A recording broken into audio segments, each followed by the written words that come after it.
இந்த மண்ணில் பிறக்கிற ஒவ்வொரு குழந்தையும் 1,10,000 ரூபாய் கடனோட பிறக்க வச்சதுக்கு இந்த அரசு வெட்கப்பட வேணாமா? நாட்டின் அதிகபட்ச கடன் சுமை கொண்ட மாநிலம்னு வரலாறு காணாத சாதனையை கையில வச்சுக்கிட்டு பொருளாதார வளர்ச்சியில புதிய உச்சம்னு பெருமைப்பட்டுக்கிறதெல்லாம் சரிதானா ஸ்டாலின் அவர்களே?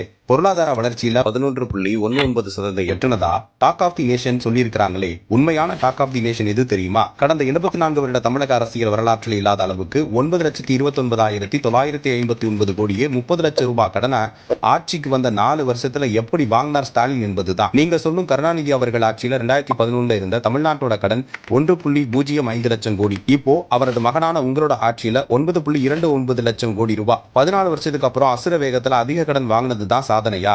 அதிக கடன் வாங்குற சாதனையை படைச்சு கூட 385 மாவட்ட கல்வி அலுவலகங்களுக்கு இன்டர்நெட் வசதிக்கான பில்ல கட்ட முடியல.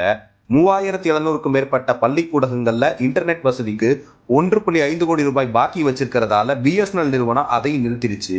அப்புறம் எதுக்கு தான் இவ்வளவு கடன்? தமிழகத்துல மொத்தம் 8 கோடியே 40 லட்சம் மக்கள் இருக்காங்க. நீங்க வாங்குற கடன் 9.29 லட்சம் கோடியே. ஒவ்வொருத்தருக்கும் பிரிச்சா ஒவ்வொருத்தர் மேலையும் 1,10,595 ரூபாய் 24 பைசா வருது. நாட்டிலே தமிழ்நாடு அதிக வளர்ச்சின்னு சொல்றதுல என்ன ஆச்சரியம்னா, இந்த திமுக ஆட்சியில 5 லட்சம் அரசு காலி பணியிடங்கள் நிரப்பப்படாம இருக்கு. தேர்தல் வாக்குறுதிகள் கூட டீ கடைக்கு பழைய பேப்பரா போயிடுச்சு. மருத்துவர்கள், ஆசிரியர்கள், போக்குவரத்து ஊழியர்கள்னு போராடாத பொதுத்துறை ஊழியர்களே கிடையாது. ரிப்பன் மாளிகை முன்னாடி 5 நாளா தூய்மை பணியாளர்கள் வேலை கேட்டு போராடிட்டு இருக்காங்க. ஊழியர்கள் நிலை இப்படின்னா குண்டும் குழியுமான சாலைகள், குடிநீர் வசதி, பொருளாதார வளர்ச்சியில சக்கரம் கரண்டு ஓடும் பேருந்துகள்னு அப்படியே தான் இருக்கு. மாநிலமே வாழ வழி இல்லாம தவிக்கும் போது